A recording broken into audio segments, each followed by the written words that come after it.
Alright, day 20 of 31 days of horror, 31 days of Halloween, 31 days of really needless YouTube video recording.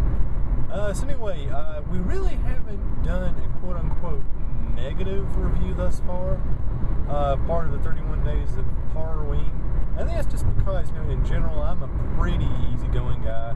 I mean, my standard for suck is so incredibly high that, there are a lot of movies people consider to be the worst ever, that I'm just like, I give them 2.5 stars. For me to really, really dislike a movie, it has to go above and beyond. And today we have one such film. From 1990, it is a film called Begotten. And it's one of those really esoteric, bizarre, and I'll just come out and say it, pretentious, experimental art horror films. Now, there are a lot of films in this category that I absolutely love. I love Eraserhead. I love In the Realm of the Senses. I love, what else we got? August Underground, a Serbian film, Regurgitated Sacrifice, all can be considered, postmodern or avant-garde. I'm a huge fan of them. I think they're terrific.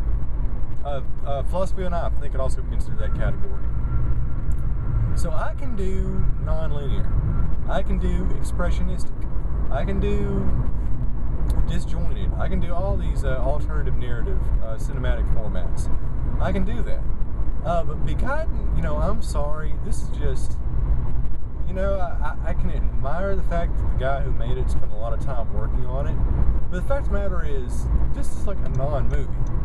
Yeah, there's a plot line, maybe, but you have to decipher it. It's one of those movies where, watching it, I didn't really know what I was looking at most of the time. I actually had to go on Wikipedia to find out what the story was. I guess it makes sense when you put two and two together, but just, on an initial view, it is a standalone viewing without any, additional context.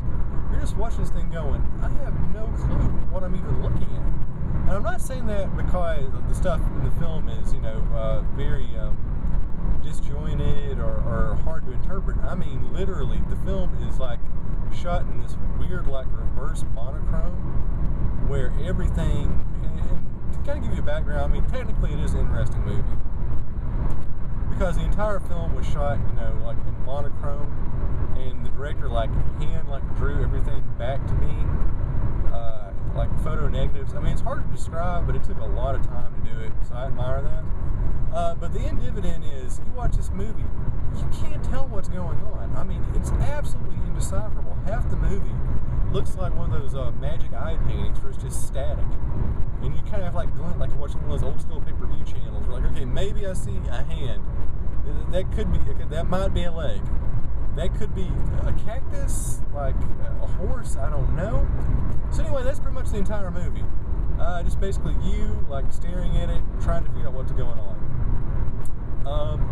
So yeah, all that to say, there's some weird, allegories about the story of creation, and there's some analogs about Jesus. But I'm watching this thing, and I honestly, I'm struggling to grasp what's happening. It's one of those things where, I'm the champion of the avant-garde. I will defend all of these films that no one else will defend. I can see, look past, the basic aesthetics of a film, the basic subtext, and actually go in there and find, what's valuable and artistic and meaningful and socially relevant about it. But with Begotten, I'm just struggling. It's just one of those films where I think, the basic general storyline is so sort of bland and disinteresting that if it had been told in a more straight-up storytelling narrative, it really wouldn't have garnered any attention whatsoever. So the guy went in there and did this really bizarre formatting in a visual way to kind of make it stand out. And it does have a very distinct look. Like I said, you're going to spend the entire movie just trying to figure out what you're looking at. And I'm sorry, this is not my idea of a good time. Like I said, I can do postmodern, I can do avant-garde, but I can't just squint my eyes for 90 minutes trying to figure out what I'm looking at. That's not horror, that's just a headache. So Begotten, I'm sorry, I can appreciate the hard work that went into it, but the storyline is just not there, and just the overall experience, the atmosphere, it's migraine inducing, and I just don't really know what the incentive is. You know, I can be grossed out, but be given a headache because I have to visualize what's before me. Not my idea of a good time. So Begotten, it might be an art house favorite, but it's not a my house favorite. I'm going to give this film a low 1 piece of candy corn out of 4. Yeah, you need to avoid this one. You need to avoid this one hard.